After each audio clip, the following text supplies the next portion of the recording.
Buenos días a todos. Este es uno de los webinars del Hub Latinoamericano y Caribeño de Innovación Transformativa.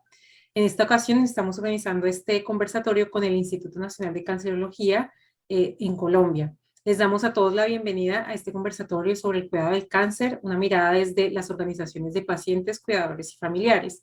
En este evento vamos a discutir sobre lo que significa el cuidado del cáncer para los pacientes, familiares y cuidadores desde las organizaciones que estamos el día de hoy, que estamos presentes.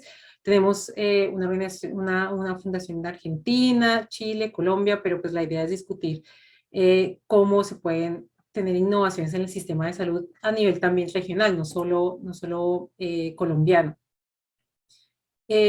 Sobre todo nos vamos a centrar en reflexionar sobre las prácticas innovadoras, las estrategias, las experiencias, el trabajo, todo lo que se ha hecho desde las organizaciones de pacientes, sus familiares y cuidadores, que se están implementando o se han implementado en el pasado y que pueden contribuir con iniciativas, proyectos o programas de política en salud, ciencia y tecnología en Colombia y en Latinoamérica. Entonces, la agenda de hoy, vamos a tener 6 invitados, como pudieron ver en la invitación. Tenemos la introducción del doctor Álvaro Quintero, quien es gestor de innovación en el Instituto Nacional de Cancerología de Colombia, y quien nos explicará un poco sobre el trabajo del instituto, la investigación que está haciendo el instituto en el marco de la innovación transformativa y quien hace parte del Hub Latinoamericano y Caribeño de Innovación Transformativa. También nos va a decir pues por qué estamos sentados, por qué estamos realizando el día de hoy este conversatorio. Acto seguido va a seguir nuestra invitada Alejandra Toro, que es directora de gestión de recursos y relacionamiento de la Fundación Salud Querida, y ella es parte también del movimiento Luz Rosa. Este movimiento es de Colombia, ambos, la fundación y el movimiento Salud Rosa. Ignacio Servino seguirá, él está a cargo del diseño de programas de asistencia y acompañamiento a pacientes en la Fundación Pacientes con Cáncer de Pulmón en Argentina. La doctora Claudia Maya seguirá, quien es directora de la Fundación Senosama, y esta fundación está basada en Colombia. Nancy Ortiz, ella trabaja en la Secretaría Ejecutiva de Fundación Foro Nacional de Cáncer de Chile y es embajadora global de cáncer de la American Cancer Society. Pues como lo indica la fundación, ella es de Chile. Catalina Rincón, que viene de Colombia, dirige el Observatorio Interinstitucional de Cáncer de Adultos en Colombia y el Movimiento Luz Rosa.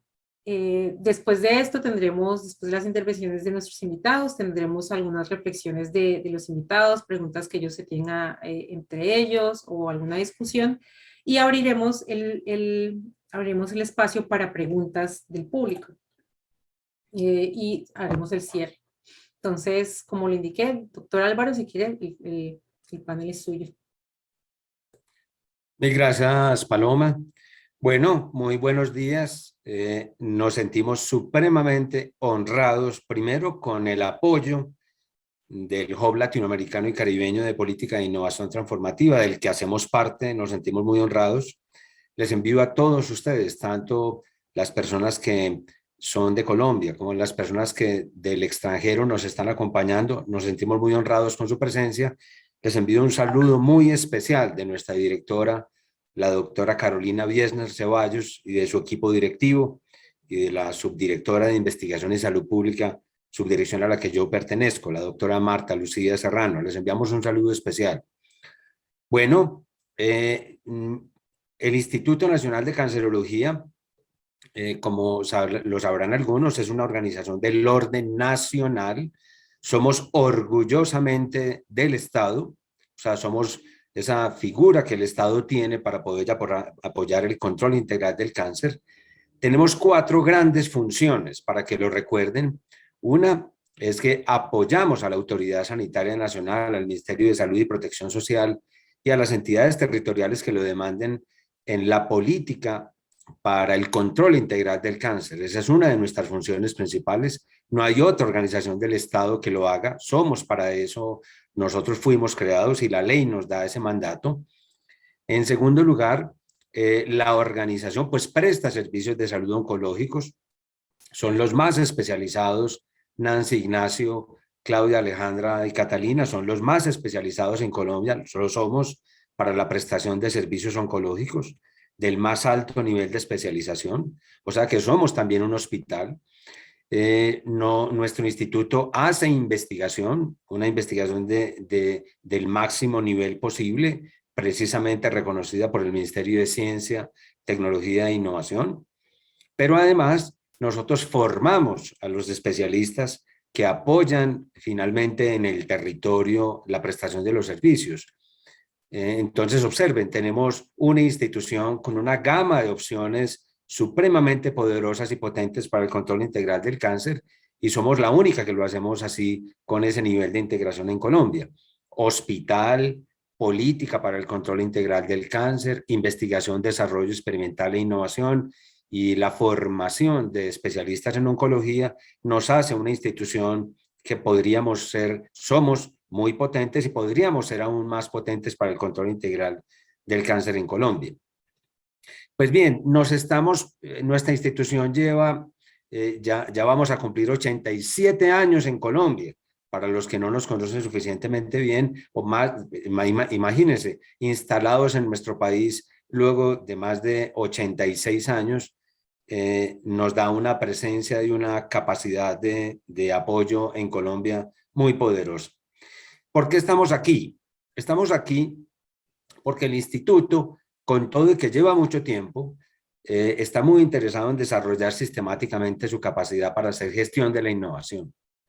Y la gestión de la innovación pues implica una serie de responsabilidades y capacidades que algunas tenemos maduras, otras las tenemos inmaduras. Hay una en particular que tiene que ver con la capacidad que el instituto espera poder desarrollar de incorporar las experiencias de los pacientes, sus cuidadores y familiares, precisamente en el proceso de gestión de la innovación de la organización. Eso no es fácil de hacer, eso suena fácil, pero eso en la práctica implica una serie de acuerdos, una serie de conversaciones y conocer muy bien las expectativas y capacidades de nuestros pacientes y las nuestras, por supuesto. En general, hasta ahora, lo que ha ocurrido en la gestión de la innovación en el sector salud en Colombia es que están especialmente moduladas por las necesidades y expectativas de los especialistas, del equipo de salud. Eso no es malo, yo no lo estoy criticando, pero me parece bastante insuficiente, porque para el control integral del cáncer es absolutamente indispensable en el criterio del instituto que se tomen en cuenta las capacidades y las experiencias de pacientes, cuidadores y familiares a los que ustedes están representando. Ahora, la forma en que esa experiencia, esa capacidad para mejorar la gestión de la innovación para el control del cáncer en Colombia, la forma de hacerlo, en eso hemos tenido todavía cosas por aprender. Y hemos encontrado, particularmente en el marco de innovación transformativa, el instituto ha encontrado una forma muy poderosa, muy potente, muy transparente y muy distinta de hacerlo, y por eso somos parte del Hub Latinoamericano y del Caribe de Política de Innovación Transformativa, convencidos de que la innovación transformativa, por la vía en este caso de un experimento, en esa vía podemos apoyar y conocer, respetar, valorar la experiencia de los pacientes en beneficio de la gestión de la innovación.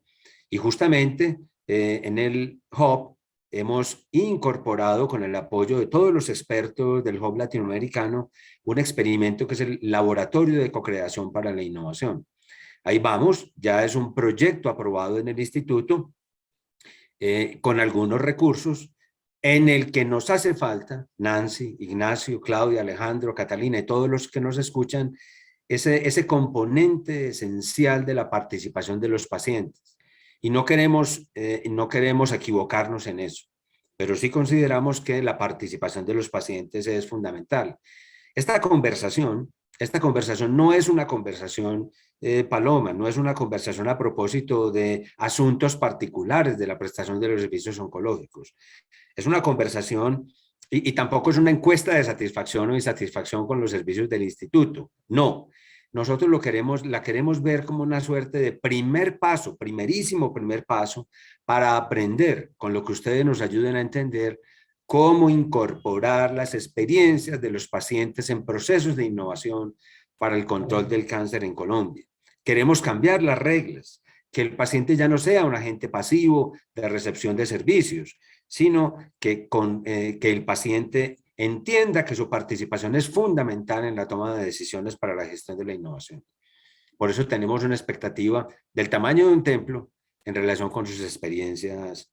Paloma, no tendría mucho más que decir, discúlpame si se me fueron unos minutos adicionales, pero es para hacerles entender que su participación es tan importante, la vemos como un sol, con el propósito de poder aprender de cómo apoyarnos en las experiencias de los pacientes, respetándolas para mejorar la gestión de la innovación.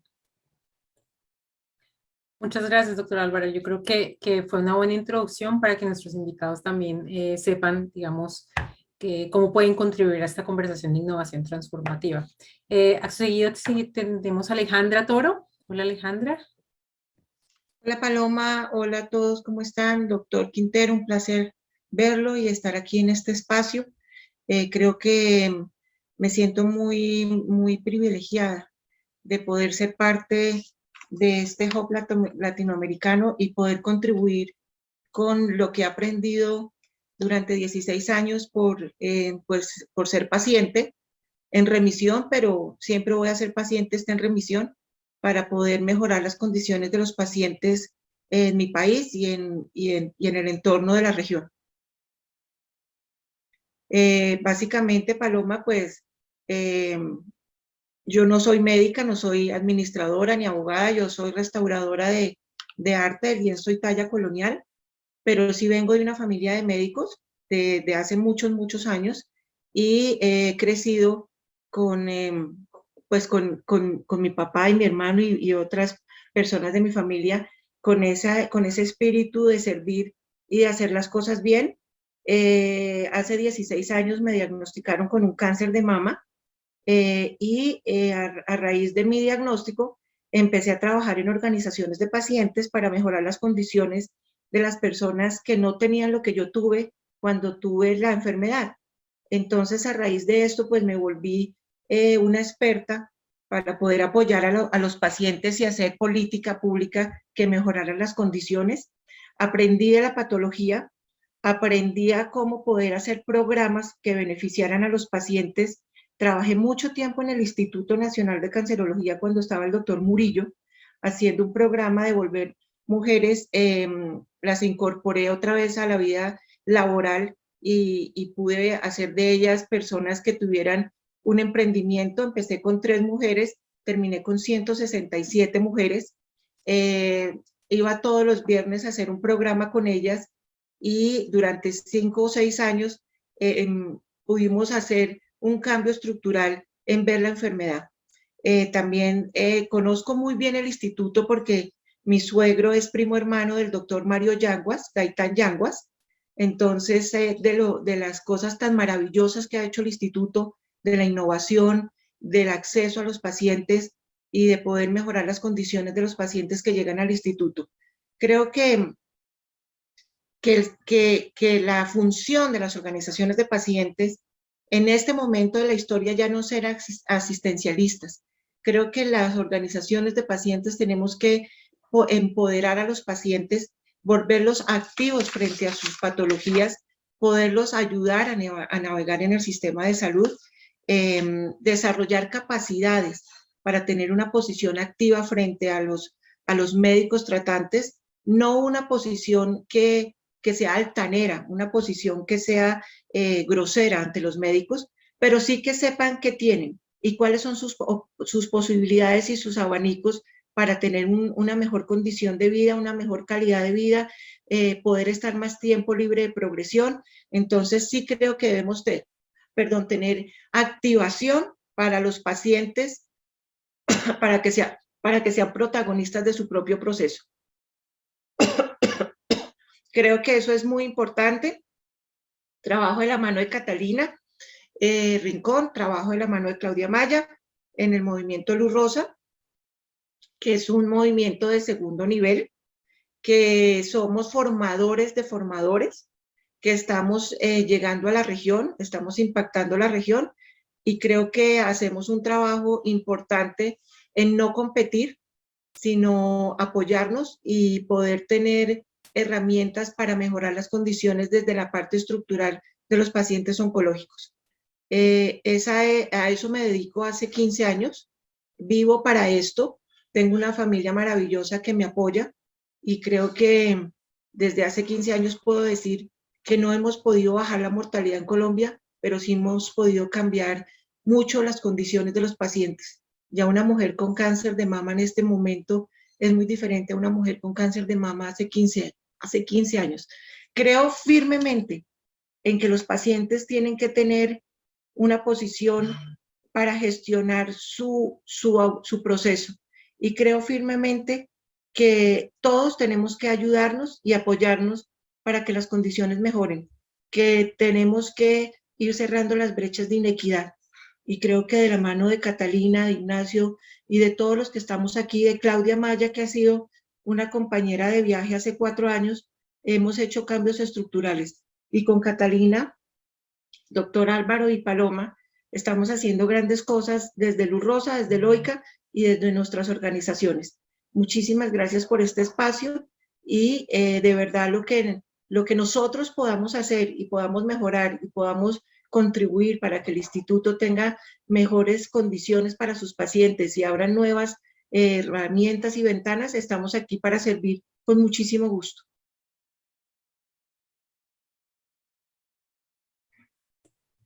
Gracias, Alejandra. Gracias, Alejandra. Ignacio, si quieres contarnos tu perspectiva sobre qué significa el cáncer y para ustedes, para los pacientes y qué prácticas desde la Fundación están realizando. Bueno, gracias. Gracias, Ignacio. Bueno, yo como contaban, yo trabajo en la Fundación Paciente de Cáncer de Pulmón aquí en Argentina. No soy paciente, me tocó la suerte de poder acompañar a muchos, a pacientes y familiares y poder crecer en ese trabajo. Me parece que el doctor con la introducción nos puso como la vara demasiado alta, ¿no? Porque hablar de innovación es muy difícil porque, perdón, porque el sistema de salud muchas veces genera o da poco espacio para innovar. Eso tiene que ver con servicios de oncología muy saturados, y todo lo saturado es algo rígido, es algo poco flexible. Entonces eso es como de alguna manera un enemigo de la innovación. De todas maneras, me gustaría compartir 2 o 3 ideas en estos pocos minutos que, digamos, de dónde veo yo de qué es lo que ayuda para poder pensar juntos en esto de la flexibilización. Cuando ustedes hablan en la invitación de pacientes, familiares y cuidadores, bueno, nosotros pensamos más que nada en pacientes y familiares, porque en Argentina, por lo menos, el sistema de salud ofrece poco sistema de cuidado en lo que es el sistema público, muy poco, y ese rol casi siempre lo cumplen los mismos familiares. Entonces, estamos hablando específicamente de familiares. Y allí hay un trabajo que se trata de acompañar y reforzar, que tiene que ver tanto en lo emocional como en lo orientativo, si se quiere, esta famosa palabrita de la navegación del sistema de salud. Yo diría prácticamente gran parte de nuestras energías se va en eso, ¿no? En contener y en orientar. Esas 2 vertientes, digamos, se llevan todas nuestras energías. Y me gustaría destacar 2 o 3 cosas que surge un poco por lo menos del aprendizaje nuestro, que siempre está abierto, obviamente, como decía Nancy al principio cuando charlábamos, siempre escuchar para aprender. Una es que en los primeros 60 o 90 días muchas veces se juega la suerte de la posibilidad de acompañar, ¿no? Y de fortalecer ese proceso de acompañamiento de pacientes y familiares, porque es donde perdura todavía todo esto que tiene que ver con el shock emocional del diagnóstico al comienzo, y donde hay más desorientación y donde se pierde un tiempo muy valioso. Muchas de esas cosas no se pueden sortear porque son barreras del sistema y son muy rígidas, pero hay otras que sí, pudiendo acompañar al paciente de cerca. Esos 60, 90 días, decía, son clave. Después, por otro lado, hay todo un camino por recorrer en todo lo que es con la conexión con los sistemas de atención primaria, ¿no? De qué manera fortalecer el acompañamiento en el manejo de síntomas y la cuestión emocional incluso también desde la atención primaria, para desde ahí descomprimir la presión en el servicio de oncología. Ahí eso lo hemos visto en sistemas de salud muy maduros, que funcionan de forma más integrada, y ahí creo que hay un camino para recorrer muy significativo, ¿no?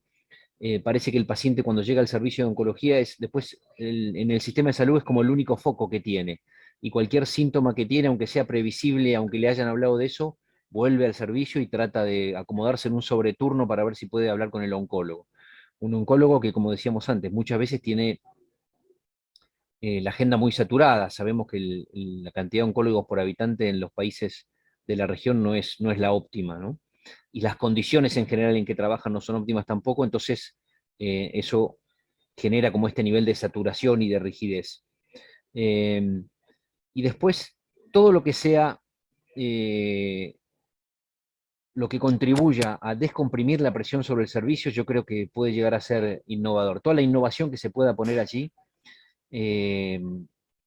yo creo que puede ayudar mucho a dar espacio a que aparezcan ideas innovadoras, ¿no? Creo que la tecnología puede ayudar mucho ahí, que también es un lugar común hablar de la tecnología, porque todos hablan de eso y de alguna manera es como decir, como decía el doctor al principio, está de moda la participación de los pacientes, darle cabida, los médicos vienen de los congresos con ese speech. Ahora, después aplicarlo en lo cotidiano es distinto, uno tiene que cambiar la actitud, tiene que cambiar la cabeza, y es muy difícil de implementar. Lo mismo pasa con la tecnología. Uno ve muchísimos avances, pero la tecnología tal vez no tanto aplicada a las terapias, que ojalá sigan apareciendo eso, pero eso uno sabe que está encaminado porque está impulsado por la industria, sino la tecnología también aplicada a la comunicación, a la prestación del servicio, a la calidad, a la conectividad, a esos pacientes que el sistema no los pierda, ¿no? Por ejemplo, encontrar o identificar un familiar que es un referente positivo, a veces no es un familiar, pero es alguien del entorno. Para el paciente es una primer tarea de las organizaciones. Si uno tiene buena conexión digital con esa persona, es fantástico el camino que se pueda cortar, ¿no? Así que sin duda la tecnología para el intercambio y también, no solo para el seguimiento, también para la detección temprana. Acá ya nos metemos como en otro mundo, ¿no? No tanto en el mundo del seguimiento del paciente y su entorno, sino en cómo llegar antes a ese diagnóstico, que eso de paso nos va a ayudar también a descomprimir los servicios. Ahí sin duda, mejorar el vínculo de los servicios de oncología con neumo, con gineco, con gastro, con todos los otros servicios de profesionales de los cuales muchas veces vienen los pacientes derivados, que ese camino sea más fluido y que no haya una apropiación del paciente, eso sin duda va a ayudar a descomprimir y va a poder contribuir también en una mejora de la calidad de vida del paciente, ¿no? Entonces, para terminar, definitivamente creo que todos operamos en sistemas de salud que fueron diseñados para enfermedades agudas, y resulta que estamos hablando de una enfermedad que se va cronificando, y el sistema de salud no está adecuado a ese derrotero del paciente, a esa necesidad de transitar el sistema que tiene el paciente. Entonces ahí sí se necesitan muchos mecanismos de innovación. Sin duda, ahora estamos frente a un cuello de botella que tiene que ver también con el acceso a los test, ¿no? De alguna manera hay como un bombardeo de nuevas tecnologías, pero resulta que para acceder a esa nueva tecnología, primero se tiene que resolver lo del financiamiento, que cada país hace lo que puede, pero después uno tiene que tener el dispositivo para acceder a la información genética, al dispositivo que lo habilite o no para acceder a determinada tecnología. Entonces, eso es mucho más crítico. Ahí sin duda hay un cuello de botella que la tecnología nos va a poder dar una mano significativa, y eso creo que desde todos los institutos nacionales del cáncer, servicios de profesionales de oncólogos, en Argentina, la Asociación Argentina de Oncología Clínica, están pensando en de qué manera ponen frente a esos nuevos desafíos. Bueno, hasta ahí llego y quedo abierto después para conversar.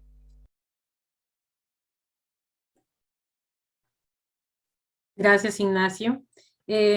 Seguimos con la doctora Claudia Maya.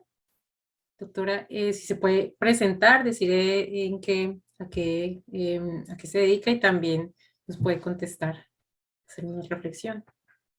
Gracias, Paloma. Un saludo para todos los compañeros, para todas las personas que se han unido. Como decía Alejandra, es un privilegio poder estar aquí en un conversatorio donde se le da la palabra a los pacientes.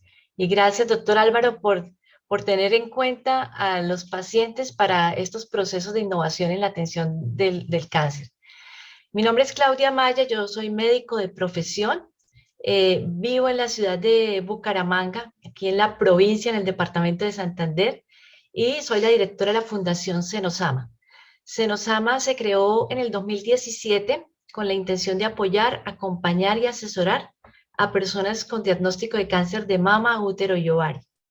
Y surge después de mi experiencia como paciente.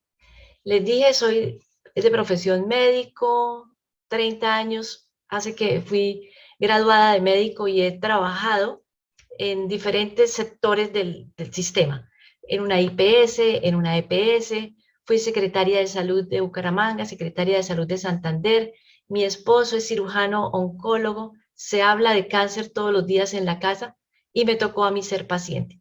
Y cuando ya uno está en esa silla de paciente, ve unas necesidades dentro del sistema que no había visto en los otros roles. Entonces empezamos junto con otras personas que han pasado por el proceso a identificar cómo podíamos crear una organización que fuera complemento del sistema. No hacer lo que le corresponde al sistema hacer. No prestar servicios de salud porque ese no era nuestro core.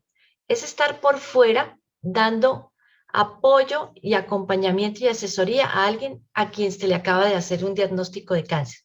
Entonces, creo que todos los que hemos tenido este diagnóstico, una vez nos dicen tiene cáncer, es diferente ser del régimen subsidiado a ser del régimen contributivo. Es diferente ser empleado y tener un patrón y poderme incapacitar a ser un trabajador independiente que si no trabajo no llevo sustento para la casa. Entonces aquí ya empiezan unos primeros planteamientos que uno se pregunta y es, bueno, yo tendré que dejar de trabajar, ¿qué tanto esta enfermedad me va a incapacitar? ¿Qué pérdida de capacidad laboral voy a tener? ¿Qué tantos gastos de bolsillo voy a tener que asumir? ¿Quién me va a acompañar? Si mi hijo trabaja, ¿quién deja de trabajar en la casa para acompañarme? ¿O tendré que hacer todo este proceso sola? ¿Cómo tramitar autorizaciones? Ese es un tema que pues ayer tuvimos una muy buena noticia con el decreto 441 del 2022 que pretende eliminar tantos trámites administrativos, esa carga administrativa que tiene que asumir el paciente para poder lograr acceder a su tratamiento. También uno se pregunta, bueno, ¿será efectivo el tratamiento? ¿Qué otras alternativas hay? ¿Quién ha pasado por el proceso?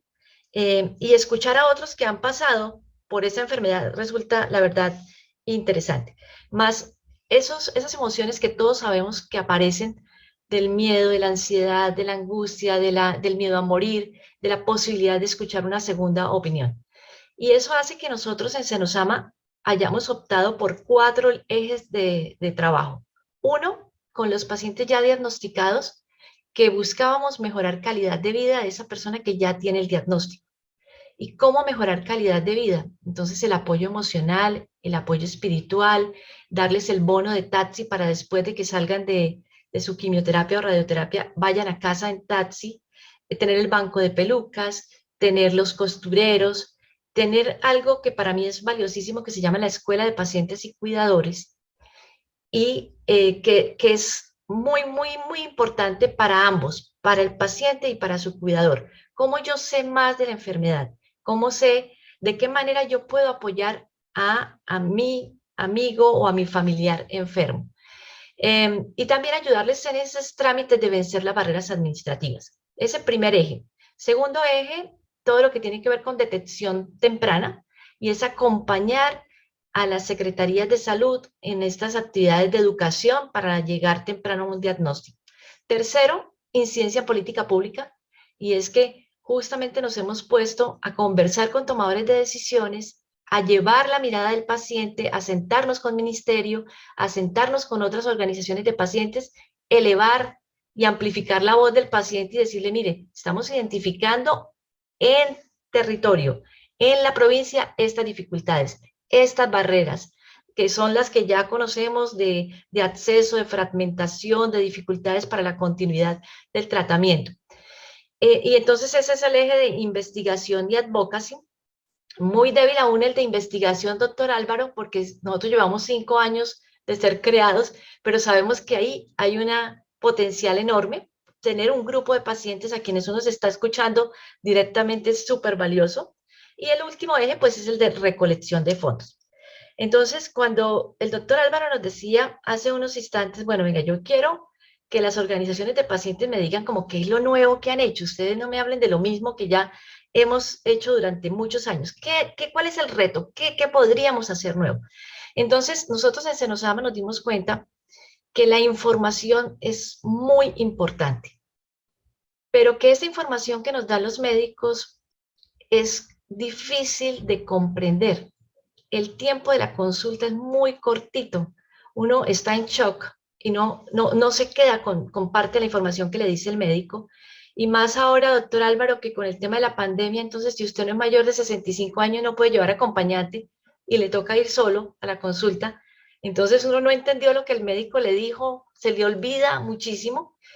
Y creemos que haciendo uso de las tecnologías de informática y comunicaciones podemos tener contenidos tipo videos muy cortos que me expliquen sobre mi enfermedad o que me expliquen sobre el cuidado del catéter o el cuidado del dren, cositas muy cortitas, ¿no?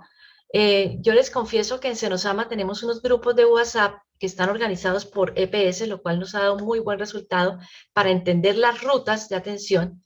Pero una señora me dijo, oiga, doctora, hágame un favor, eso que usted está escribiendo, mándemelo en un audio, porque yo no sé leer.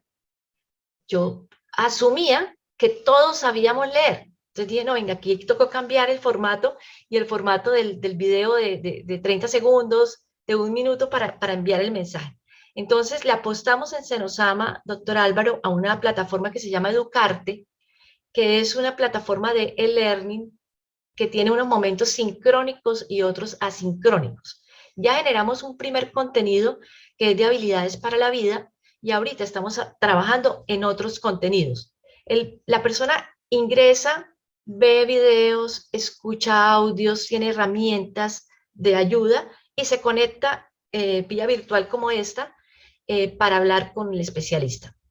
Restricciones, no todas las personas tienen acceso a datos. Estos 2 últimos años pues nos han permitido aprender un poco el manejo de estas tecnologías, lo cual es muy bueno. Y el otro programa que tenemos se llama INCA. INCA, las iniciales es, ¿qué hacemos con esa información? Interpretarla.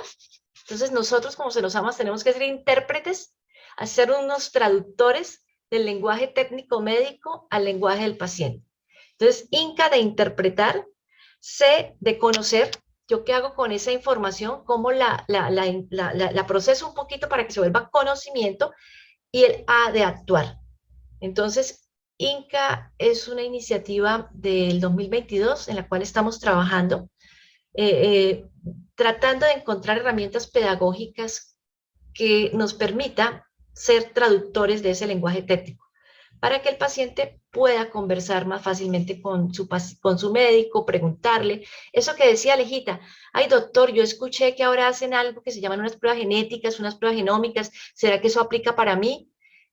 Doctor, yo entendí que ahora existe esta nueva molécula. Hábleme, doctor, de los efectos secundarios. ¿Por qué será que a mí se me duermen las manos? ¿Esto me va a durar toda la vida o esto se quita? ¿No? Esa conversación que hacemos al interior. Y otra cosa que, para finalizar, que he hecho, es que el tener los grupos me permite oír lo que entre pacientes se dicen.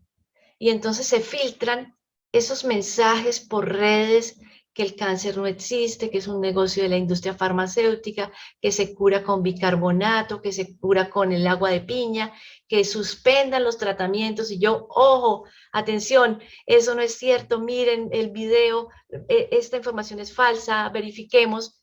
Y pues gracias a Dios, los pacientes me copian por ser médico, me copian por haber pasado por el proceso, por tener a alguien detrás que ayuda como a orientar un poquito. Me extendí, pero es que tengo mucho para contarles. Pero ahí ya dejo.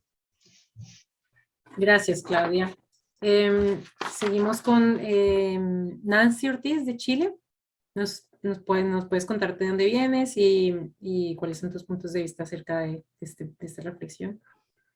Ok. Muchas gracias, de verdad, y comparto como lo que han dicho con un privilegio de poder intercambiar estas ideas y aprender. Y es tanto que yo había preparado como una pequeña presentación, pero a propósito de escuchar a mis colegas tan brillantemente como lo han expuesto, lo voy a cambiar para poder entrar en los temas como precisamente de interés que se vinculan y se asocian a todo lo que están un poco trabajando. Para empezar, soy periodista, ¿ya?, que es otra disciplina que aquí hemos tratado de incorporar en este combate contra el cáncer, incluso otras enfermedades en América Latina, y por interés personal y en mi familia, desde mis inicios como periodista me involucré en el tema de salud de cáncer y fui comprobando que todos los sectores, desde los pacientes hasta los científicos, qué sé yo, estudiosos, tenían algo que decir, pero parecía que a veces lo hablaban un poco en forma muy independiente, muy desvinculadas entre sí. Entonces me propuse, casi un poco por iniciativa personal y con otros colegas, con los cuales formamos incluso una asociación de periodistas de salud, en tratar de integrar estos temas por un tema nuestro, ¿ya? Porque asumíamos un poco la responsabilidad que enfrentábamos respecto a quienes nos escuchaban y que particularmente eran especialmente pacientes. Es más, les tengo que contar que en muchas oportunidades comentábamos en las tertulias posteriores la cantidad de pacientes que llamaban al medio de comunicación donde trabajaban, pedían hablar con nosotros para que por favor le explicáramos qué le había dicho, porque parece que tenían un tipo de cáncer, pero no entendieron no sé qué cosa, y como había visto una nota sobre eso, si lo podíamos ayudar. Entonces, cada vez sentíamos mayor necesidad de ampliar este rubro, y en este camino, el largo camino, porque en realidad ya uno tiene su historia en este cuento, fui invitada por un ex ministro de Salud, el primer ministro a la vuelta de la democracia en Chile, que era muy importante, el doctor Jorge Jiménez de la Jara, que también reporté mientras él estaba como ministro, a integrar una organización que era verdaderamente un desafío. Sabíamos que siempre, y lo seguimos planteando, que el centro de toda esta política de salud tiene que ser el paciente. Pero entendíamos que el paciente por sí solo no podía, ¿ya?, ni tampoco los otros entes por sí solos, porque tenían que conectarse de alguna manera. Entonces, quienes han estado trabajando, y yo sé que todos mis colegas que están acá, a los que admiro profundamente, saben lo difícil que cuesta poner de acuerdo a todas estas instancias. Por un lado, a las organizaciones de pacientes, y más aún a estas organizaciones con el mundo científico y profesional, cuesta como un poco. Pero se planteó ese desafío y nos convocamos a una plataforma informal que se llamó Foro Nacional de Cáncer, ¿ya?, donde estaban representados todas las instancias y por supuesto que también los pacientes. Trabajamos en una especie de nodos de trabajo con las distintas especialidades para que cada uno planteara su necesidad con la idea de conformar y proponer un plan nacional de salud, pero integrado y consensuado con todos. De ahí surgió la necesidad de que en realidad necesitamos algo más allá, que necesitábamos una ley, ¿ya?, que permitiera que este plan de salud no estuviera sujeto a vaivenes políticos, ni cambios de gobierno, que a veces congelaban prácticamente estos temas. Existía la creencia en Chile de que el cáncer ya se había hecho algo básico, con algunos programas pequeños respecto a lo que es el cáncer infantil, que sí tiene un avance muy significativo con la participación privada, y algunos cánceres más comunes, como el cáncer de mama en adultos, y algunos en los hombres, próstata y esas cosas, pero como a nivel un poco más básico, ¿ya? Entonces, logramos, con un trabajo arduo, proponer y llegar a esta ley que afortunadamente está en vigencia desde el año pasado, ¿ya?, que eso es como uno de los principales logros. A propósito de eso, y entre medio, para poder conseguirlo, nos fuimos dando cuenta que en realidad el cáncer es mucho más allá que un problema clínico, ¿ya?, y de una atención directa médica para cada especialidad o cada localización de cáncer. Por lo tanto, había que abordar esos otros áreas que no estaban siendo considerados, y desarrollamos varias investigaciones de tipo sociológico, ¿ya?, respecto a la inequidad que se estaba generando en cáncer, que es un elemento fundamental, porque a veces existiendo las posibilidades de acceder a por ejemplo, algunos programas algunos diagnósticos, como es el cáncer de mamas, que aquí en Chile por lo menos hay una red significativa que necesita ampliarse, pero hay un poco de disposición, incluso en el cáncer cervicuterino, incluso son gratis en el ámbito privado y público. Hay muchas mujeres que no llegan a ellos.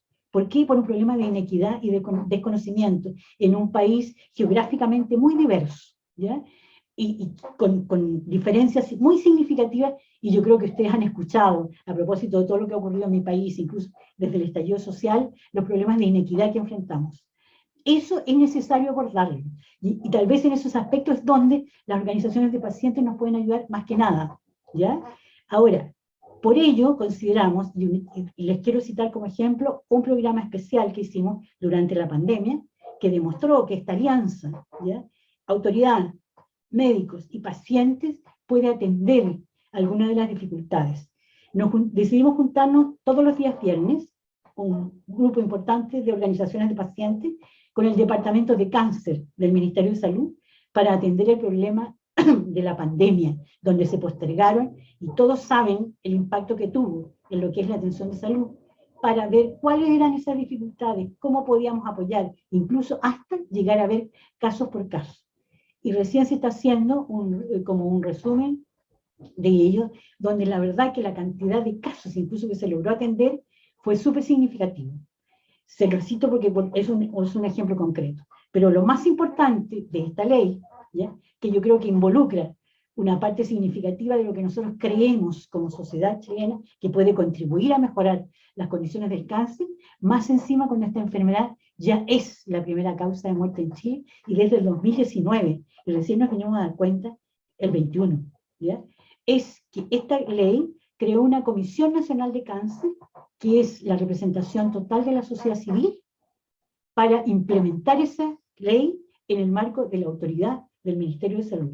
Sesiona incluso ya adentro del Ministerio de Salud, está recién partiendo, porque como les dije, recién fue aprobada la ley y prácticamente se implementó y obtuvo algunos recursos el año pasado, pero ahí están representantes de las organizaciones de pacientes, sociedades científicas y escuelas de medicina.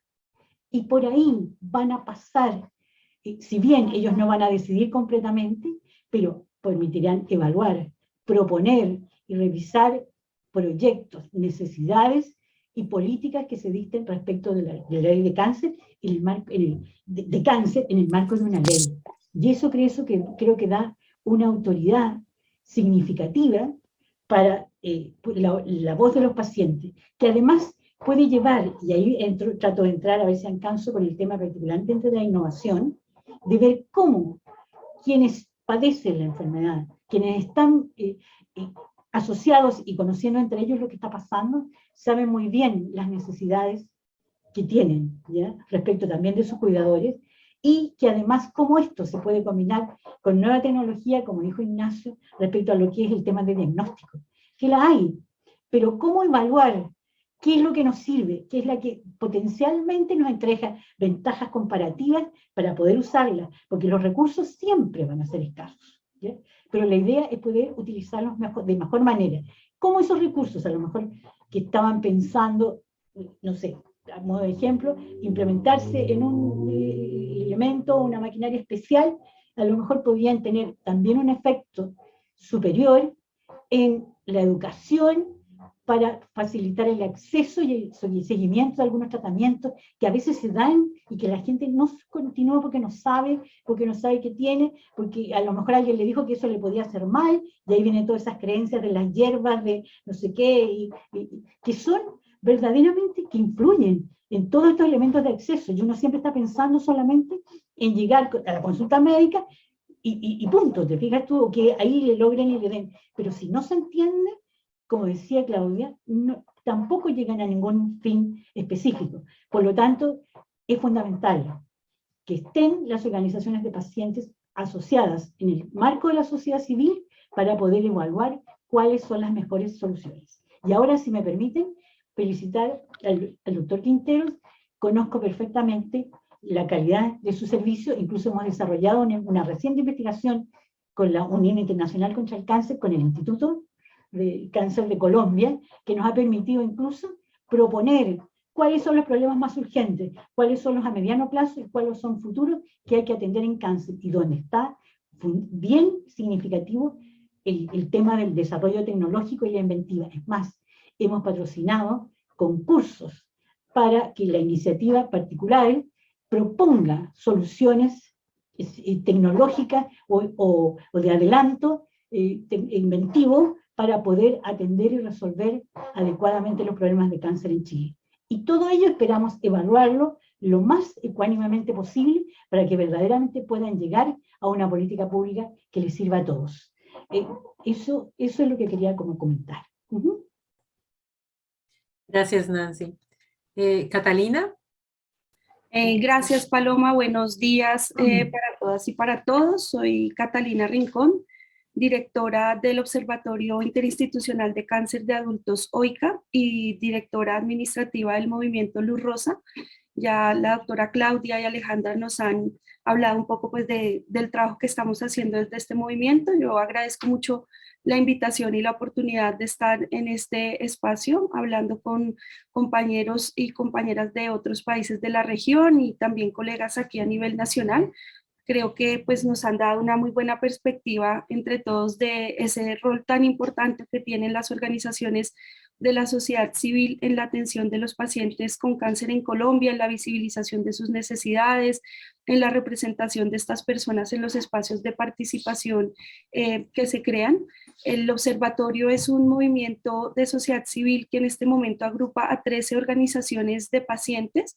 Digamos que es muy importante el trabajo que se hace a nivel de organización en todo el tema de la atención, la orientación de los pacientes, ¿no? Ese contacto directo que tienen, pero también las organizaciones en un punto se dan cuenta, pues digamos que hay algún trabajo que debe hacerse en colectivo, digamos que es más fácil ir a hablar a tomadores de decisión, hacedores de políticas públicas en colectivo y representando las necesidades de un grupo más amplio de pacientes y su visión. Entonces es desde allí que nacen estos movimientos de la sociedad civil. En el movimiento Luz Rosa en este momento agrupamos a 3 organizaciones, pero es un movimiento en crecimiento que también está trabajando mucho desde la perspectiva de la innovación social en salud. Creo que son múltiples los retos, los desafíos y las necesidades que hay en la atención en cáncer y en nuestros contextos y en nuestros países, así que es mucho el trabajo que hay que hacer también a nivel individual, pero también colaborativo. Cuando hablamos de las necesidades de la atención en cáncer, creo que pues son múltiples y los compañeros han ido pues hablando de ellas de manera pues muy particular desde cada uno de sus lugares, pero también digamos que es una invitación a entender al paciente no solamente como una persona que necesita un medicamento, sino ampliar ese abordaje a una perspectiva biopsicosocial que tenga en cuenta todas las dimensiones de la persona. La persona, digamos, no solamente se enferma de cáncer, estas personas también tienen necesidades sociales y económicas que si no son satisfechas, si las mínimas condiciones no están satisfechas, no importa que tengas acceso a un medicamento de alto o muy alto costo, pero digamos que hay también que ver cuáles son esas otras perspectivas que hay que abordar. Creo que en eso tenemos un gran trabajo por hacer desde el observatorio y desde los movimientos de la sociedad civil. Creo que el foco en el acceso a los tratamientos, en el acceso a la atención durante todo el recorrido Patient Journey del paciente ha sido fundamental y seguirá siéndolo. Sin embargo, también es importante que empecemos a tocar otros espacios y otros tomadores de decisión y hacedores de políticas públicas, porque digamos que un paciente con hambre es difícil que se trate y se cure, un paciente que no tiene también una atención a su salud física, no solamente, sino a su salud emocional y a su salud, pues digamos, mental, también pues, no vamos a hablar de un tratamiento nunca integral, continuo, oportuno. Creo que siempre hay que verlo desde todas estas perspectivas. Cuando hablamos, pues digamos, también preparándome un poco para esto y aprendiendo sobre la innovación transformativa, me llamó mucho la atención uno de los principios que son los nichos transformativos, y considero que en los movimientos asociativos estamos, digamos, entendiendo esa importancia que tienen los nichos transformativos para el abordaje y para el desarrollo de soluciones que promuevan transformaciones sistémicas, ¿no? No solamente el tema que nosotros podemos hacer, que como que apagamos incendios todo el tiempo, cuando hacemos, digamos, acciones legales que protegen el derecho a la salud de una persona, derecho que está siendo vulnerado. Creo que eso es importante, pero también cuando tenemos estos espacios de diálogo, cuando nos invitan a espacios de participación donde realmente escuchan la voz, creo que es allí donde se pueden empezar a generar esas reales transformaciones sistémicas y de fondo que tanto necesitamos en nuestros países. Es muy gratificante ver, por ejemplo, los logros que hay en Chile en los 2 últimos años con todo el desarrollo normativo. En Colombia reconocemos que hay un marco legal muy amplio que protege y salvaguarda los derechos de las personas que viven con cáncer. En el papel todo funciona muy bien, pero tenemos una gran brecha que cerrar entre lo que dicen todas las leyes que existen para la protección de esta población y lo que realmente sucede en el día a día en la atención de estas personas. Entonces, pues digamos, tenemos las herramientas para salvaguardar esos derechos. Es muy importante que sigamos capacitándonos y es muy importante también que en los espacios de participación que tenemos, a los que ya tenemos cabida, por ejemplo, en Colombia, porque por ley tenemos derecho incluso.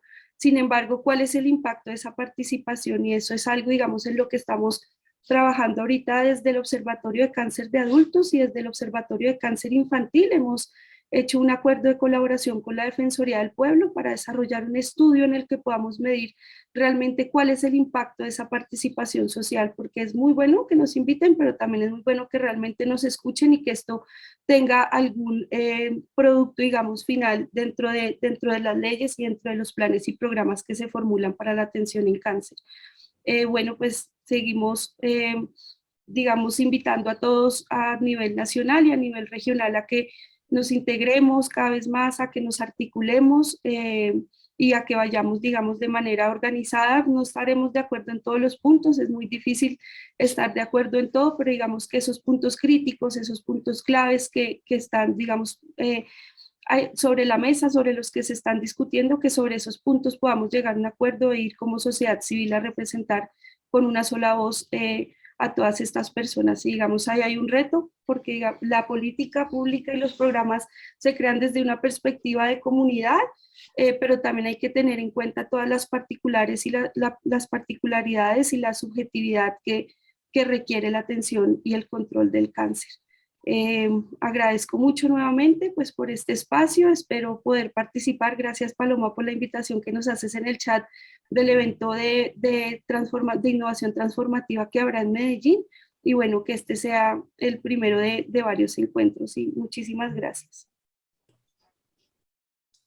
Muchas gracias, Catalina. Alejandra, ¿nos quieres Pues, agregar una reflexión? muchas gracias, Paloma, porque yo había entendido la dinámica de presentación y después de responder las preguntas, yo soy como muy organizada mentalmente y creo que hay unas cosas muy importantes que debemos resaltar desde la Fundación Salud Querida, que es a la que yo represento, que es la caracterización de la población.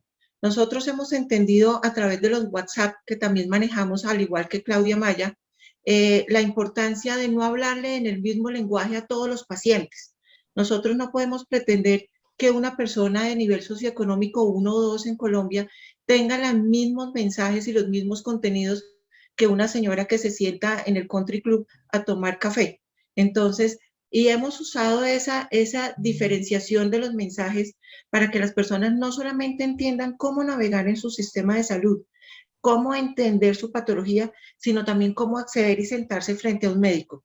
Yo soy paciente, toda la vida voy a ser paciente, y he entendido que entre más yo sepa de mi enfermedad, mejores condiciones voy a tener.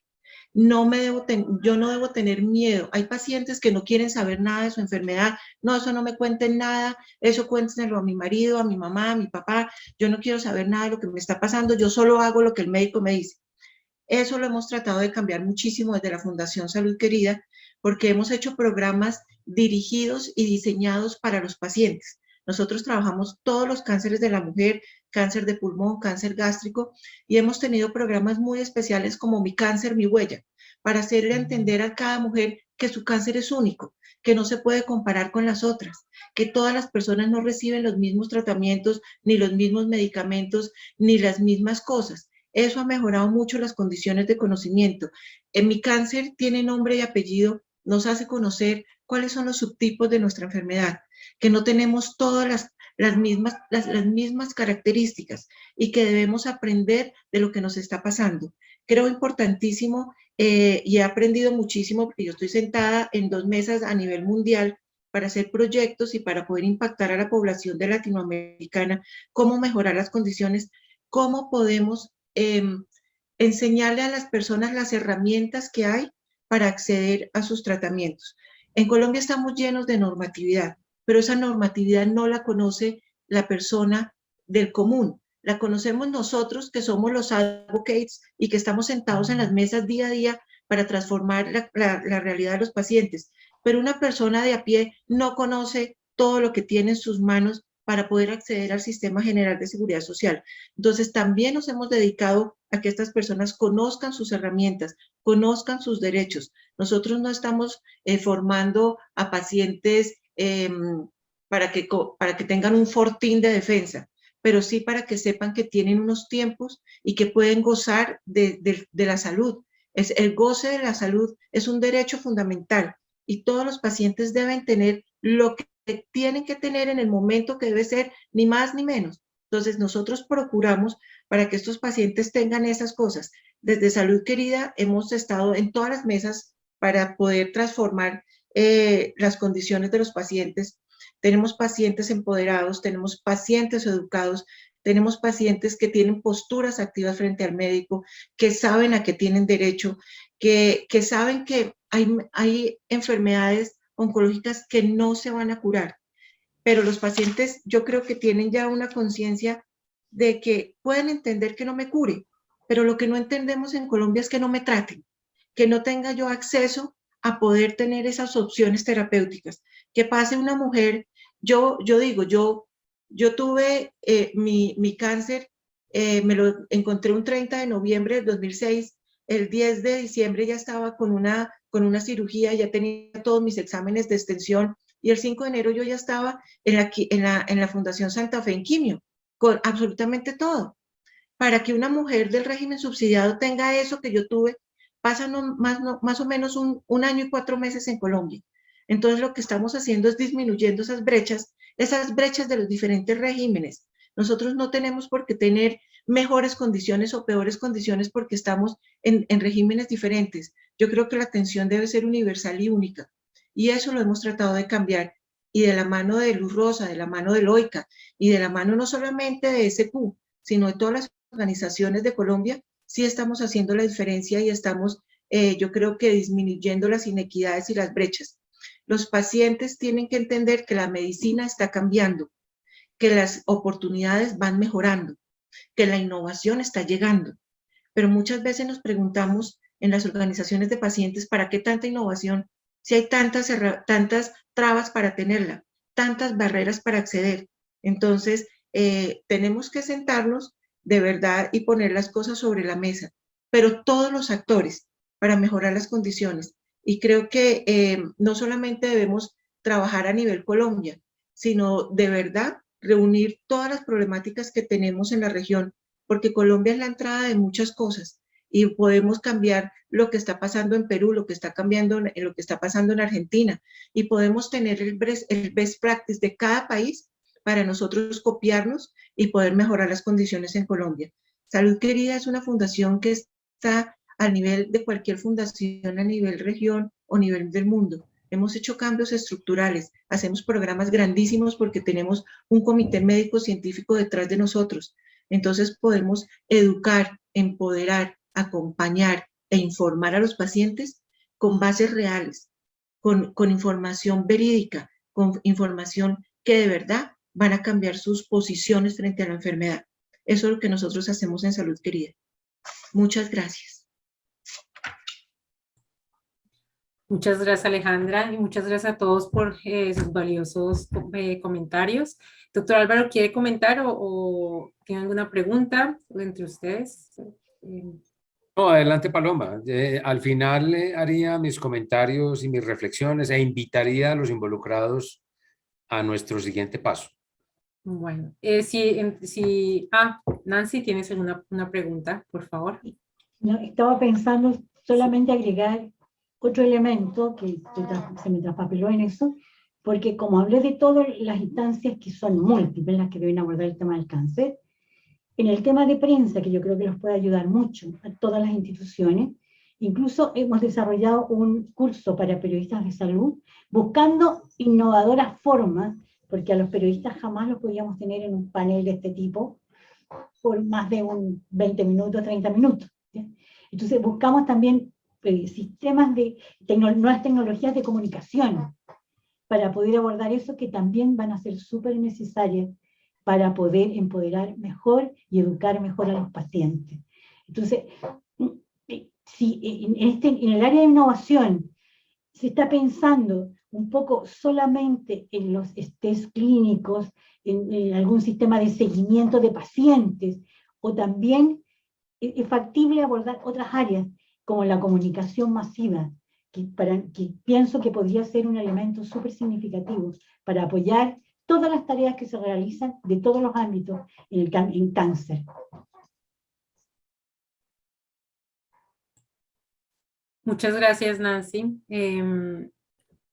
¿Alguien más? Bueno, yo tengo una pregunta que es en realidad, ¿cómo llegamos a esta? ¿Sí, a Ignacio? Sí, no, es importante pensar en poner la innovación no tanto en el tratamiento, sino en el acceso, y animarse a pensar nuevas formas de combinar los actores para poder tener mejores chances de acceso, ¿no? Porque en definitiva mucho se trata de eso, y en términos de detección temprana sobre todo, que es muy probablemente uno de los grandes desafíos, no solo quién financia los tratamientos, sino cómo lograr mejorar el proceso de detección temprana, y yo ahora estoy trabajando en pulmón específicamente, pero es algo que además en mayor o menor medida afecta a todos los tipos de tumores. Entonces, la detección temprana puede ser clave, y la manera de mejorar la comunicación intraservicios va a poder ayudar muchísimo. Hay que aplicar innovación sobre todo a ese proceso, ¿no? En eso me quedé pensando. Gracias, Ignacio. Alejandra. Creo que hay un tema muy importante que tenemos que tratar, que ahora es obligatorio en todos nuestros países, que es la medicina personalizada y de precisión. Yo creo que es muy importante que entendamos que la medicina de precisión viene también desde la promoción y la prevención de la enfermedad. Cuando caracterizamos a esas personas que están en riesgo, cuando hablamos de tamizaje, cuando hablamos de las personas que necesitan un acceso más oportuno porque tienen una historia de cáncer en su familia. La medicina de precisión no solamente es para acceder a tratamientos puntuales de las enfermedades, sino también para impactar desde el inicio, desde antes de que ocurra. Y creo que un punto importantísimo en nuestra población y en nuestra sociedad es hablar de promoción, de prevención. Debemos de verdad tratar de seguir viendo estos cánceres en estadios 3B y 3C cuando ya no hay nada que hacer, cuando los tratamientos ya son paliativos, no curativos. Entonces, eso es muy importante, y quiero hacer una invitación a todos ustedes, porque desde de la Fundación Salud Querida tenemos un programa absolutamente divino que se llama Pacto Código Mujer, que no solamente va a hablar de la detección temprana de todos los cánceres de la mujer, sino vamos a hablar de fertilidad en la época del cáncer, vamos a hablar de la importancia de la salud sexual y reproductiva, de la vacunación. En Colombia nosotros éramos, yo creo que pioneros, y estábamos en un puesto muy importante de vacunación de VPH, pero hace 2 o 3 o 4 años pasó un incidente con unas niñas en una región apartada de nuestro país, y bajamos estos niveles de manera importante. Creo que Pacto Código Mujer va a ser un proyecto que les puede servir a todos, y que podemos replicar en toda la región.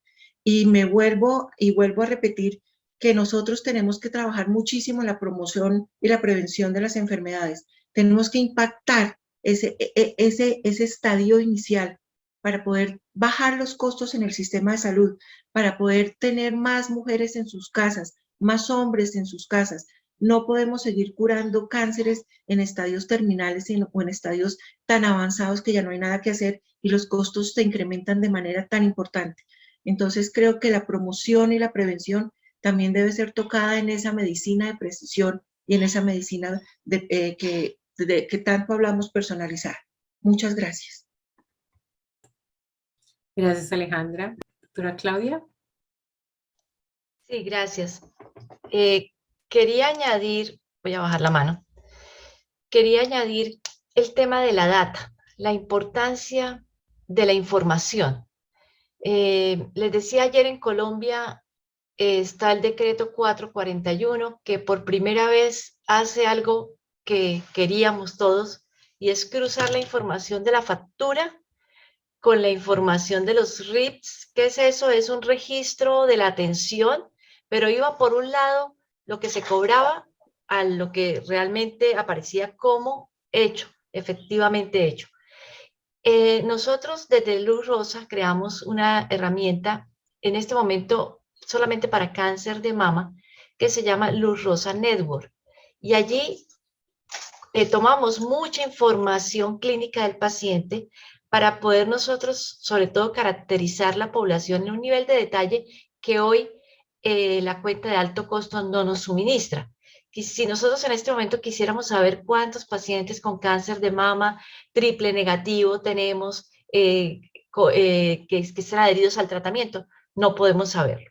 Entonces, creo que estamos en el siglo de la información, donde las tecnologías de informática y comunicaciones nos están facilitando muchas cosas, en una Colombia que tiene una historia clínica electrónica, por lo menos en teoría reglamentada, que debemos ir hacia allá, la interoperabilidad, las nuevas máquinas, la Big Data, la genómica. Entonces, proponerle al doctor Álvaro como investigador que piense también en ese, bueno, este decreto dice que algo que veníamos hablando de pagar por resultados. Entonces, yo he soñado, doctor Álvaro, siempre con tener un score de riesgo de éxito. Y es que uno pudiera ir marcando qué tanto éxito yo pudiera tener como paciente de cáncer, dependiendo de mi tipo de aseguradora, del lugar donde vivo, de si tengo o no tengo grupo de apoyo, que si tengo un soporte familiar, otros parámetros que no evaluamos en la clínica. Bueno, a veces en la clínica sí decimos, bueno, depende de donde viva esta persona, le queda más fácil venir a los controles, entonces hacemos determinado procedimiento porque se va para el campo y nunca va a regresar o regresará no sé en cuánto tiempo. Pero entonces ir involucrando, doctor Álvaro, esos otros factores que sabemos que influyen para que el éxito se dé en un tratamiento de un paciente con cáncer. Eso se lo dejo ahí como una invitación para que lo ponga. Gracias, doctora Claudia. Doctor, me da un segundito que una persona había levantado la mano. Olga, Por supuesto. Olga Luz Mesa, ¿tienes alguna pregunta? Creo que ya no. Bueno, siga, doctor. Sí, yo les quiero plantear el siguiente escenario. Ignacio, Claudia, Alejandra, Nancy. Imaginen en nuestro... Olga, ya levantó la mano, Olga. Si quieres, le cedo la palabra. Y ahora la tomo. Muy buenos días para todos. Buenos días, Olga. Buenos días. Hola, Olga. Felicitar a la doctora Alejandra pues, por estar y a la doctora Claudia acá en Bucaramanga, Colombia, por estar tan pendiente de nosotros, ¿no? ¿Dónde es mi observación? De pronto me gustaría más que también se especializaran mucho en el cáncer de ovario, ¿no? Es muy importante, por lo menos en mi caso, porque me dio cáncer de ovario de un momento a otro y realmente empecé primero. Los doctores dictaminaron una gastritis, después de una gastritis que no, que era esto perdón, ahora se me olvidó, Una inflamación de colon. No, un espasmo pulmonar porque mi dolor empezó fue en las costillas delanteras. ¿Sí? Y cuando ya me hicieron la ecografía después de mes y medio, imagínense que ya el cáncer de ovario me había hecho un derrame pleural. ¿Ve? Entonces, si de pronto la medicina se especializara más de pronto en hacer no sé, de todo este procedimiento que a Dios gracias, ya puedo decir que hoy soy victoriosa, gracias a Dios. Poder como enfatizarnos me dejó, no sé hasta dónde sean mis expectativas como paciente, pero me dio a entender durante mi procedimiento en estos 8 meses qué tan importante es el examen del CA 125, quizás después de los 40 años. Gracias. Muchas gracias, Olga, por tu Gracias, Olga Luz.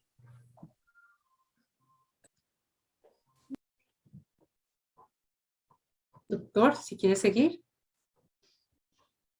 Listo. Bueno, por supuesto ustedes son protagonistas. Adelante, que hay varias manos levantadas. Yo me tomo la final, ni mal faltado. No, creo que es mi mano y digamos es una respuesta a Olga Luz. Digamos que yo sí celebro que en los últimos años cada vez más organizaciones están teniendo una perspectiva más amplia y abordando el cáncer de la mujer. Creo que muchas nacen de la experiencia de acompañar a personas que tienen diagnóstico y son sobrevivientes al cáncer de mama, pero he visto también cómo en los últimos años tienen en cuenta también otros tipos de cáncer predominantes en la mujer. Entonces, pues Olga Luz está en un momento en el que seguramente muy bien acompañada por Senosama y donde también habemos organizaciones de segundo nivel que estamos hablando de estas problemáticas y de la necesidad de abordarlas a nivel nacional y a nivel también regional. Entonces, pues de verdad que qué bueno que se siga fortaleciendo ese trabajo.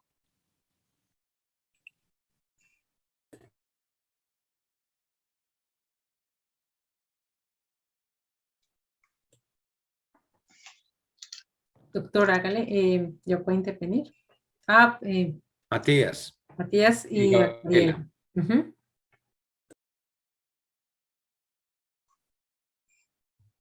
Ya, gracias. Yo trabajo con el Hub de manera bastante cercana.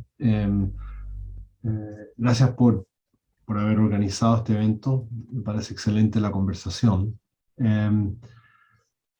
Yo no soy experto en esta área, pero sí creo que es un área que de alguna manera ha tenido atención desde el parte de la innovación transformativa, no tanto como otras áreas, pero quizás con el doctor Álvaro podríamos, y otros que están aquí, discutir un poco qué significa, más allá de algunas cosas particulares, transformación en esta área, o sea, de una manera un poco más holística, ¿no? Porque lo que sí yo creo que ha ocurrido es que durante mucho tiempo, 100 años, la salud en general ha tenido un desenlace que ha llevado a lo que estamos ahora, que es un sistema de salud que ha tendido a ser más centralizado, donde el conocimiento ha sido un monopolio de las asociaciones profesionales y donde se ha reducido la agencia de los pacientes y su conocimiento, su experiencia, su visión. Entonces, es casi como que la forma de mejorar, de sanar a uno, tiene que venir desde afuera. O sea, tiene que venir desde el doctor, tiene que venir con pastillas, tiene que venir con algo y no esa relación de mente y cuerpo que cada persona tiene y que es parte del proceso, yo creo que de una cura. Muchos de ustedes han hablado de la parte emocional, es sumamente importante, pero ¿hasta qué punto el sistema de salud, los sistemas de salud, tratan ese problema? Digamos, de la parte emocional, la parte de nuestro ánimo. Está muy mal organizado para hacer eso, en mi opinión. Entonces, también está el tema de las diferencias entre las personas, ¿no? Con el tema de inequidad. O sea, está muy mal orientado para entender que las personas son diversas, que tienen diferentes necesidades, que entienden las cosas de manera distinta, y por lo tanto no toma en cuenta la diversidad de las personas en general, ¿no? Es como que una solución para todos, es como un monopolio. Entonces, de alguna manera creo que es importante tratar de crear una narrativa alternativa, de una narrativa de transformación de principios generales que yo creo que son importantes para guiar un poco algunas de las actividades y ver cómo todas las actividades fantásticas que ustedes están hablando aquí pueden de alguna manera crear una especie de camino alternativo sobre cómo entender esa salud para que no sea todo demasiado disperso. Y ahí el INC y otras organizaciones nacionales creo que pueden juntar esas narrativas. Yo creo que hay otras cosas que se pueden hacer. Podemos, y esta es una pregunta en realidad, sobre hasta qué punto podemos sistematizar la información y lo que nosotros necesitamos de los pacientes para hacer encuestas, pero realmente de buena calidad, que recojan esa diversidad, para entender mejor qué es el paciente, cómo entenderlo, para hacer un trabajo más sistemático en cuanto a entender las necesidades de los pacientes, que combinan casos de estudio, como lo que han mostrado ustedes, que son maravillosos, junto con trabajo un poco más cuantitativo para tratar de juntar estas experiencias. Porque creo que para que sistemas de cáncer, tratamiento cáncer, cambien, necesitan también tener, digamos, sistemas de investigación sobre lo que piensan los pacientes, ¿no? Que sean rigurosos, sistemáticos, representativos, generalizados, para convencer a las autoridades a cambiar. Quizás en algunos países esto ya se ha hecho muy bien. Sería bueno sistematizar eso para las otras experiencias, y lo otro es entender cuáles son las barreras para el cambio. Porque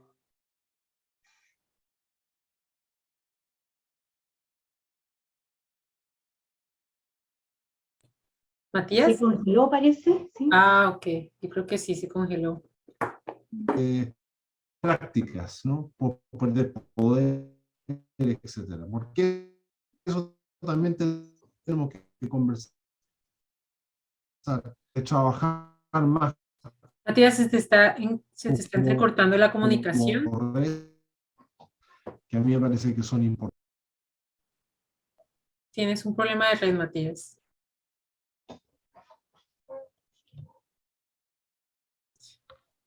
Bueno, yo creo que mientras... Ya terminé. Ah, ok.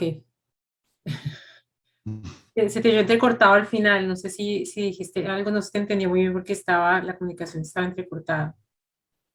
Yo creo que alcanzamos a escuchar bien hasta que estabas preguntándonos preguntándote cuáles son las barreras para el cambio, ¿no? Uh-huh.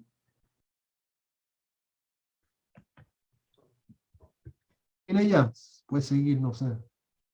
Bueno, ¿quieren contestar algunos la pregunta que planteó Matías? Catalina. Uh-huh. Bueno, creo que pues digamos lo que expone Matías de el poder o bueno, el potencial que tienen las organizaciones de consolidar y de sistematizar información sobre las necesidades y los intereses de los pacientes es muy grande. Creo que pues allí hay algunos avances, las organizaciones han ido también profesionalizando su función y la forma en que trabajan, digamos, desde tener bases de datos en el papel hasta tener ya hoy unos CRMs y unas herramientas bastante estructuradas para consolidar esa información hasta llegar a desarrollos como el que está planteando ahorita Luz Rosa con Luz Rosa Network, donde se consolida y se sistematiza la información. Creo que eso es algo que podemos llevar a los espacios de toma de decisiones y de donde se formulan las políticas públicas. No somos expertos, digamos, y no tenemos por qué tener tampoco toda la información clínica, pero digamos, sí esas necesidades sociales y esas perspectivas sociales, creo que ese es el mayor valor que agrega la sociedad civil en esos espacios de toma de decisiones y de formulación de políticas. Ahora, sobre la pregunta de cuáles son las barreras para el cambio, pues bueno, creo que no son ajenas a cualquier proceso de transformación y de innovación, ¿no es cierto? Nosotros creo que nos ponemos esa primera barrera y las barreras también son muy mentales, entonces digamos, lo primero que hay que trabajar es al interior de nuestras organizaciones, atrevernos a hacer procesos de transformación y de trabajar de manera diferente, creo que allí empieza esto, y luego ya también digamos existen hoy hubs como este y otros espacios de transformación donde es muy importante que haya esa representación. Creo que ahí también hay unas estigmas o unas barreras mentales que hay que empezar y que se han ido reduciendo, y es sobre ese impacto de la participación de la que también les hablé antes, y es que ustedes se han dado cuenta que quienes representan hoy la voz del paciente son personas profesionales que han ido formándose, que han ido adquiriendo muchos conocimientos, herramientas y experiencias, y hoy no se puede minimizar ni disminuir esa voz que tienen los representantes de la sociedad civil que están y estamos capacitados, formados y seguimos en proceso de formación para representar cada vez mejor esa voz. Gracias. Gracias, Catalina. Nancy, ¿quieres comentar? Y después de Nancy seguimos con Gabriela, que tiene la mano levantada hace un tiempo. Sí, perfecto. Estoy como recogiendo, por un interés de aviación profesional obvio, todos los problemas donde la información está teniendo un rol y tiene un rol fundamental en esta área. Información, como decía Claudia, para la data, ¿ya? De qué está ocurriendo específicamente en algunos sectores respecto a algún cáncer. Información para conocer la diversidad de lo que son los pacientes y su realidad y su forma de enfrentar la situación y los tratamientos. Y eso es constituye una barrera, también como hablaba Matías, pienso, para poder llegar de mejor manera y favorecer mayor el acceso, tanto sea a la prevención, el diagnóstico, el tratamiento, e incluso hasta el cuidado paliativo final. Por lo tanto, creo que ahí es donde hay un desafío muy fuerte, ¿ya? Para incorporar nuevas tecnologías que nos permitan mejorar esa información diversa, específica, en distintas áreas, donde prácticamente las organizaciones de pacientes tienen un rol fundamental, porque buena parte de la información que puede contribuir a mejorar estas formas de acceso está entre los pacientes y las organizaciones que están. Cito como ejemplo que nosotros, entre las investigaciones que hemos realizado, una de las mayores significativas del último tiempo es un problema de inequidad respecto a la mortalidad por cáncer, y pudimos apuntar, porque era el único antecedente que teníamos seguro de recurrir, era el nivel de escolaridad de los chilenos, producto de los últimos censos y de algunos estudios sobre visión de salud general, ¿ya? Y comprobamos que las personas que tenían escolaridad básica tenían 8 veces más posibilidades de morir por cáncer, ¿ya? Y eso está un poco casi como independiente, aunque muy relacionado con la capacidad de reacción de nuestro sistema de salud. Pero pudimos identificar lo que ocurre incluso en cada región del país. Y precisamente en las zonas más pobres, el cáncer tenía una mayor incidencia, y además determinados tipos de cánceres, que curiosamente también pueden tener una mayor intervención para evitar tanto su contagio, su adquisición, digamos, ¿ya? Como también su evolución y el tratamiento oportuno para incluso poder mejorarlo o curarlo, incluso en algunos casos. Entonces, es cierto que todos esos elementos están constituyendo cada vez la necesidad de un trabajo mucho más específico para tener una información que permita permear todas estas políticas globales públicas para atender el cáncer. Así que creo que ahí deberíamos apuntar muy importantemente. Gracias, Nancy. Alejandra, ¿le podemos dar la mano a Gabriela o quieres complementar?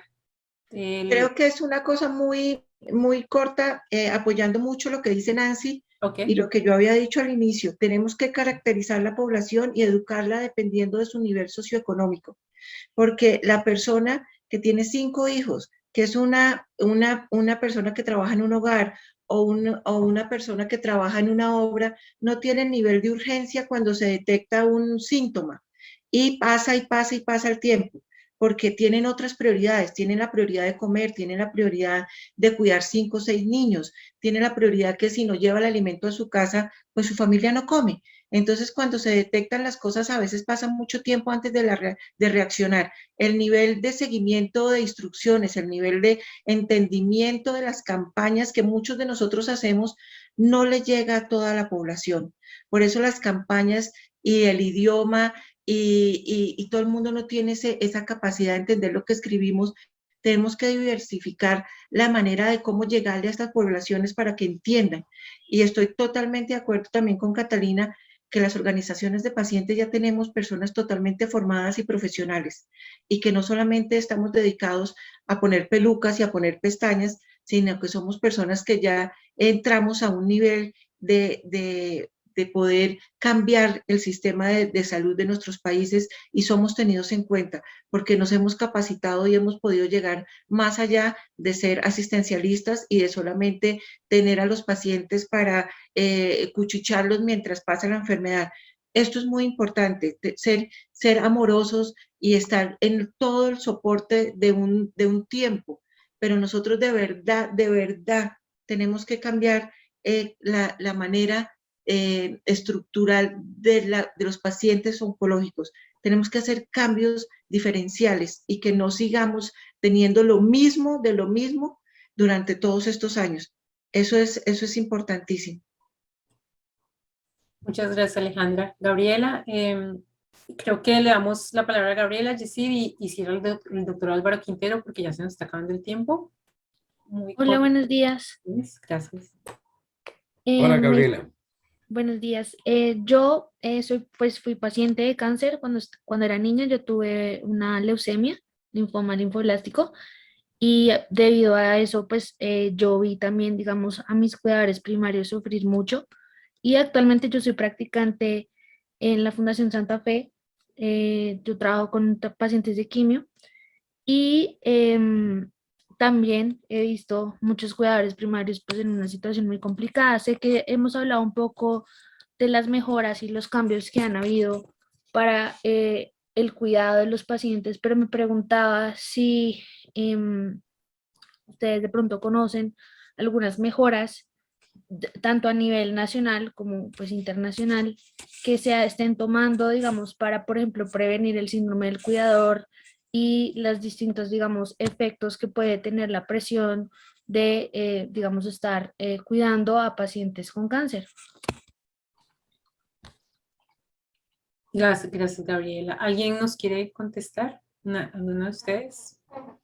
Bueno, yo conozco de una iniciativa que está en este momento en curso en el Congreso de la República y es una ley del cuidador. Estamos de acuerdo en que la atención y todo se ha desarrollado siempre para atender al paciente, pero es fundamental el rol que tienen los cuidadores o, como decía Ignacio, en países donde no se ha profesionalizado y no se ha dado un reconocimiento que merecen estas personas, termina abordando la familia y no hay como eso, digamos, tan estructurado. Sin embargo, ahorita hay en curso este proyecto de ley que quiere reconocer algunas condiciones básicas e importantes para los cuidadores. Hay también ya una Federación Nacional de Cuidadores.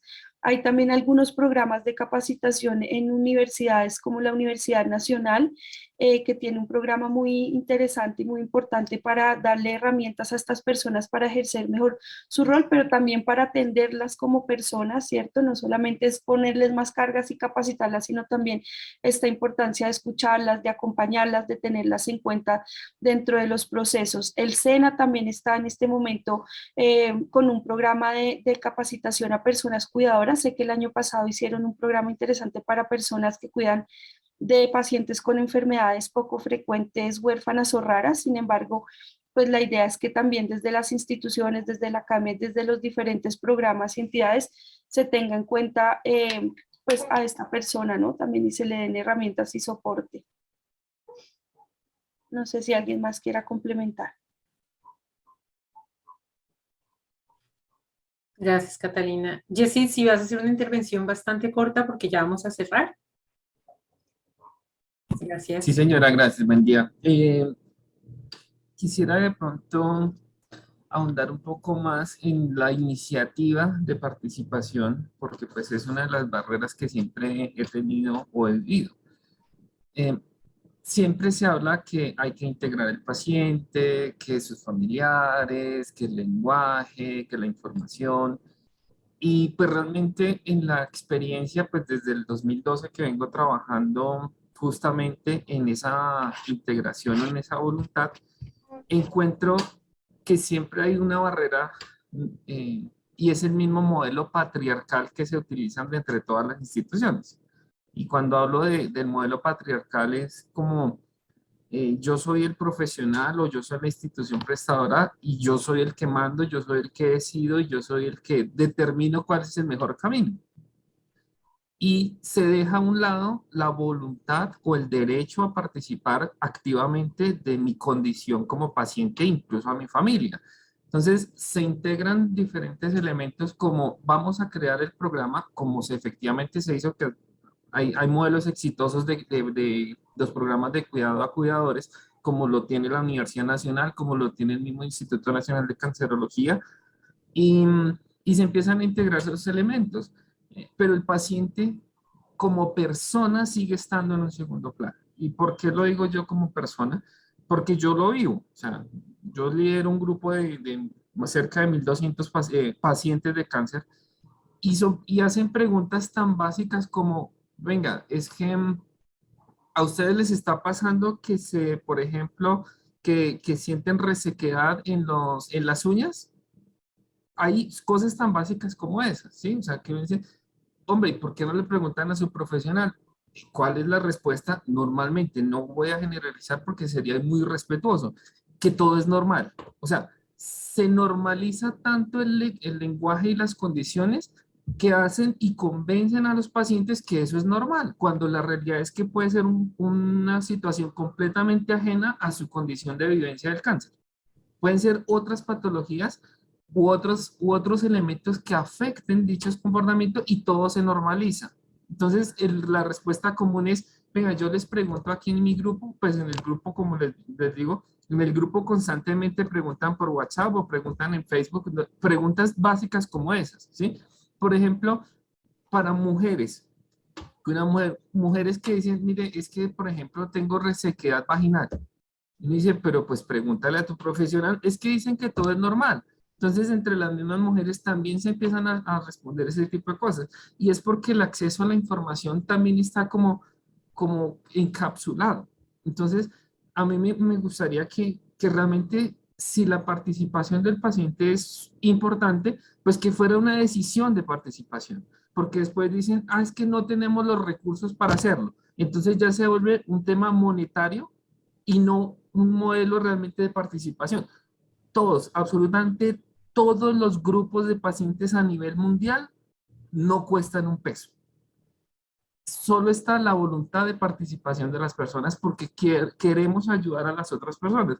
En las instituciones, cuando dicen vamos a hacer algo, tenemos que buscar los recursos. Entonces ahí ya se pone se pone la barrera económica. Entonces ya viene, es que necesitamos a un profesional, necesitamos la tecnología, necesitamos los desarrollos y la esencia misma que era integremos al paciente se queda en un segundo plano. Era eso. Gracias, Yesid. Bueno, entonces vamos a cerrar. Doctor Álvaro, si tiene alguna reflexión final antes de irnos. Gracias, Paloma. Bueno, yo valoro y aprecio mucho de todos ustedes, Nancy, Catalina, Alejandra, Ignacio, la doctora Claudia. Yesid, gracias por tu participación, Gabriela. Iba a hacer una pregunta, pero ya no voy a hacer una pregunta, Paloma, voy a hacer una invitación. Voy a hacer una invitación y con eso terminaría. Catalina, te cuento que como laboratorio de co-creación para la innovación, que es nuestra apuesta como instituto en el Hub Latinoamericano y Caribeño de Política de Innovación Transformativa, queremos ayudar a transformar como nicho, esto puede ser una palabra que suene para algunos frecuente, para otros no, es una suerte de experiencia que no solo esperamos que sea institucional, Catalina, sino que se convierta en un esfuerzo para cambiar en el sistema de salud, profesor Matías, para transformar en el sistema de salud la forma en que se desarrolla innovación. Nosotros queremos apoyarnos en las capacidades, Yesid, que tienen nuestros pacientes, sus cuidadores y familiares para provocar innovaciones. Y eso el sistema de salud no lo está haciendo. Quiero hacerles una invitación. Hay una forma de hacerlo. Nosotros hemos llamado, nosotros no, como aparece normalmente en las experiencias, los bootcamp, que voy a traducirlo, sería como una especie de espacio de co-creación, en el que el instituto pone unos desafíos institucionales, unos desafíos para el control integral del cáncer, y su experiencia como pacientes, familiares y cuidadores nos puede ayudar a buscar soluciones que no sean las de rutina, Quisiera, no me lo tienen que responder para no consumir más tiempo, pero si me ponen una mano o una reacción, ustedes nos apoyarían en el próximo y primer bootcamp en el que el instituto pone unos desafíos y ustedes con su experiencia o con la de sus pacientes y representados nos podrían ayudar a buscar formas no rutinarias de solución. Es un bootcamp que nosotros organizaríamos y quisiéramos saber si podemos contar con su participación. Veo algunas manos levantadas. Muy bien, 2 manos levantadas. Para decir que sí, estamos todos a la orden. Ojo, estamos estimando que pueda ser una forma, Ignacio, una forma diferente en la que los pacientes participen y son tomados en cuenta. Y sean escuchadas y respetada su condición para buscarle alguna solución innovadora a cosas que hasta ahora las soluciones de rutina parece que no son suficientes. Paloma, veo todas las manos levantadas, de manera que si ustedes me autorizan a través de Paloma, podríamos contactarlos posteriormente en la organización de lo que podría ser este bootcamp o espacio de co-creación para las innovaciones. Bueno, ensayarlo hasta que nos funcione y se convierta como en una suerte de fuerza tan potente como que ayude al sistema de salud a cambiar las formas de rutina en la promoción, en la prevención, probablemente no siempre en el tratamiento, pero sí en la paliación, en el cuidado paliativo, claro que sí. Yo acepto este tremendo desafío de apoyarnos en ustedes para el siguiente paso, que sería ese espacio de co-creación, Paloma.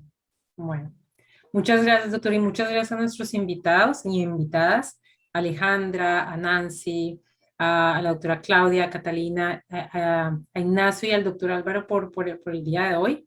Creo que fue una conversación muy enriquecedora para todos, para nuestro trabajo y para avanzar en la transformación del sistema de salud, sobre todo, no solo el tratamiento del cáncer, sino el sistema de salud en general. Creo que es un gran avance.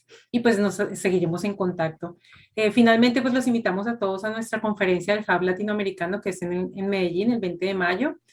Pueden mandar sus iniciativas, proyectos, y es presencial para los que quieran asistir.